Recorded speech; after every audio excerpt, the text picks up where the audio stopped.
Bienvenue dans cette nouvelle édition du 12-15. Voici les titres de l'actualité. Le Sénégal a un objectif, amener son taux de croissance annuel à 7%. C'est dans ce cadre que le président sénégalais Macky Sall a annoncé le lancement de la deuxième phase du plan Sénégal émergent en décembre 2018.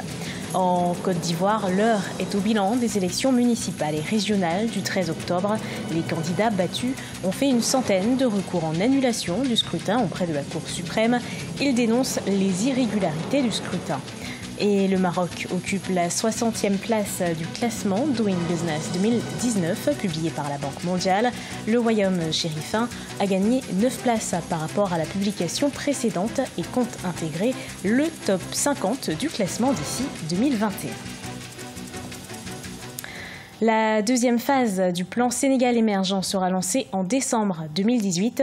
C'est ce qu'a annoncé le président Macky Sall. La première phase du programme a contribué à l'amélioration des performances économiques et environnementales du pays. Plusieurs réformes ont été mises en œuvre. Mathilda Diaby.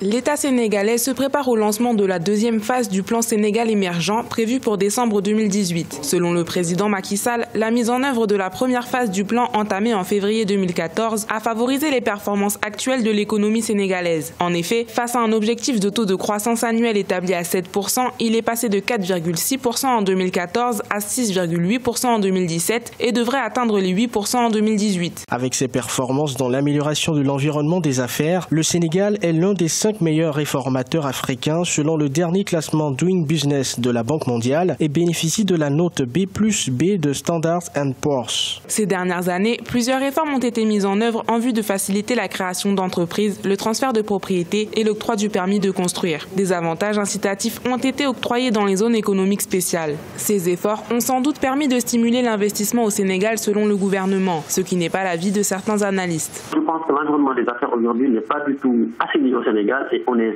très loin du compte. Et surtout, ce qui est plus déplorable, c'est qu'on n'a pas d'outils de quantification et de qualification des différentes mesures qui sont mises en place. Il n'y a pas de rétroplanning, il n'y a pas de calendrier clair et il n'y a pas des indicateurs précis de performance et de suivi et évaluation qui nous permettent d'apprécier à leur juste valeur l'efficience des politiques menées. Plusieurs projets d'infrastructures ont été lancés dans le cadre de la mise en œuvre du plan Sénégal émergent. Il s'agit notamment du pôle urbain de Diamniadio à 30 km de la capitale ou encore la finalisation de l'aéroport international Blaise Diagne. D'autres projets sont en cours d'exécution comme la ligne train express régionale qui devrait être inaugurée en janvier 2019.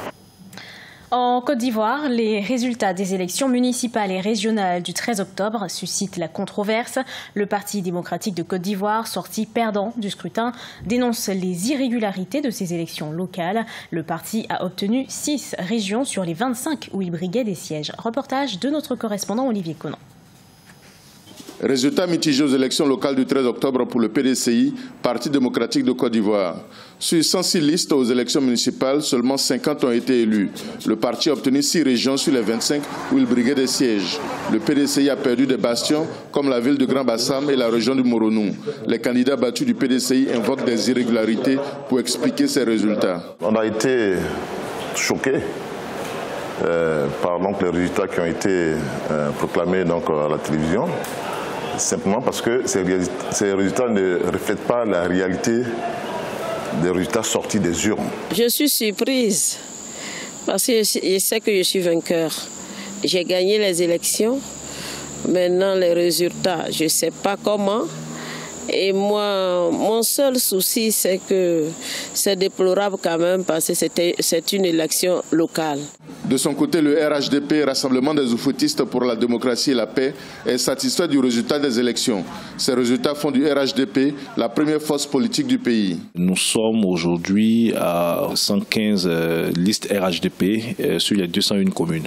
Au niveau de la régionale, nous sommes à une vingtaine de régions. Donc le RHDP aujourd'hui a démontré quelle est la première force politique dans notre pays. À noter que la commission électorale indépendante a décidé de faire reprendre les élections dans la commune de Port-Boué Abidjan et à Fakobli dans la région du Guémont.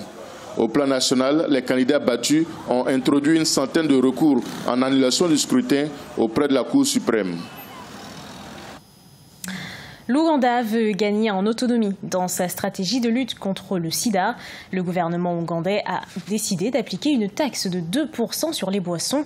Objectif, réduire la dépendance des financements extérieurs et mobiliser 2,5 millions de dollars par an pour financer ce programme sanitaire. Neilei Claude Bessa.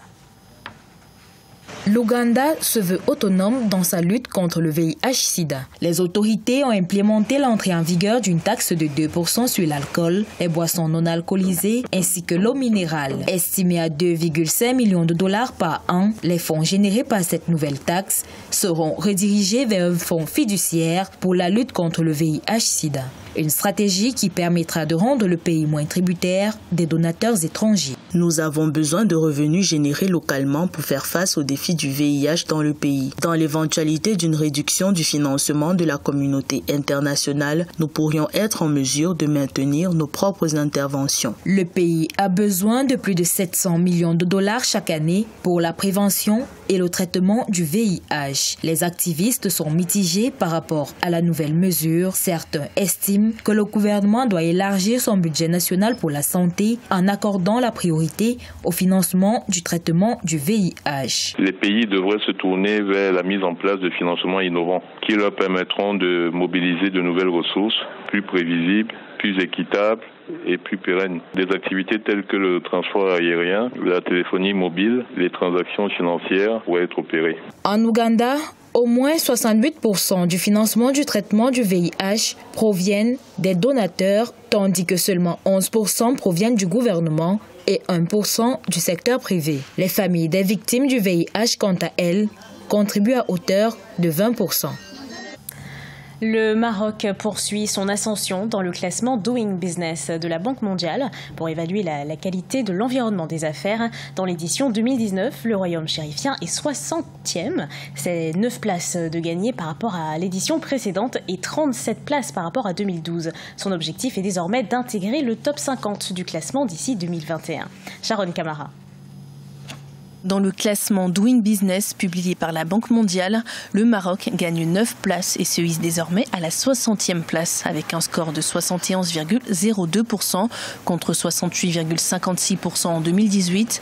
Le royaume chérifien se rapproche ainsi de son objectif qui est d'intégrer le top 50 du classement d'ici à 2021. Le Maroc a un marché assez ouvert avec une économie assez libéralisée qui a beaucoup de potentiel et qui s'ouvre davantage sur les pays d'Afrique de l'Ouest et d'Afrique centrale. La performance du Maroc s'explique par le nombre de réformes achevées entre 2017 et 2018 et présentées dans le dossier marocain. Le royaume chérifien a produit des efforts significatifs dans 5 domaines. La création d'entreprises, le raccordement à l'électricité, le transfert de propriété, le commerce transfrontalier ainsi que le règlement de l'insolvabilité. Tout cela est dû à une forte réforme de l'économie du Maroc ces 10 dernières années et une ouverture vers les marchés émergents. On pourrait peut-être s'attendre éventuellement à l'entrée du Maroc dans le club des pays émergents très bientôt. Dans la région MENA, le Maroc est le 2e du classement derrière les Émirats arabes unis.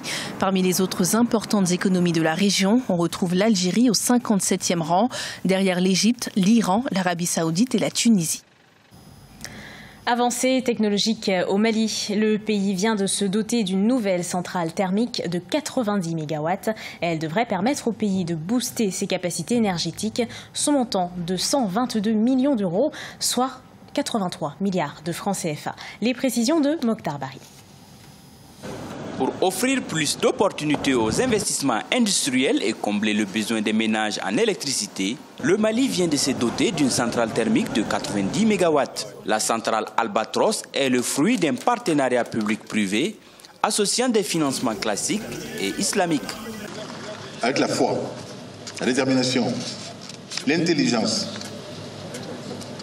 comme ressource, l'alimentant, l'amitié, que l'on peut bousculer les montagnes. C'est la preuve que le PPP est une formule heureuse. Située dans la commune rurale de Hawa Dembaya, dans la région des Cailles, la centrale a coûté 122 millions d'euros, soit 83 milliards de francs CFA. La centrale thermique Albatros est dotée d'une technologie de dernière génération composée de 6 moteurs à basse consommation de fioul lourd. D'une puissance installée de 90 MW, elle est désormais considérée comme étant la plus grande centrale thermique du Mali, représentant ainsi 25% des capacités énergétiques de notre pays. Elle permettra non seulement de réduire le déficit énergétique, mais aussi de raccorder les unités industrielles de la région de Caille. La centrale thermique fournira l'électricité à la Société d'énergie du Mali. Elle devra fournir l'électricité à la région de Caille et ses mines d'or, ainsi qu'à la capitale Bamako. Ce journal a été préparé par l'ensemble de la rédaction. Merci de l'avoir suivi. Retrouvez dans un instant une nouvelle édition de l'actualité sur Africa 24.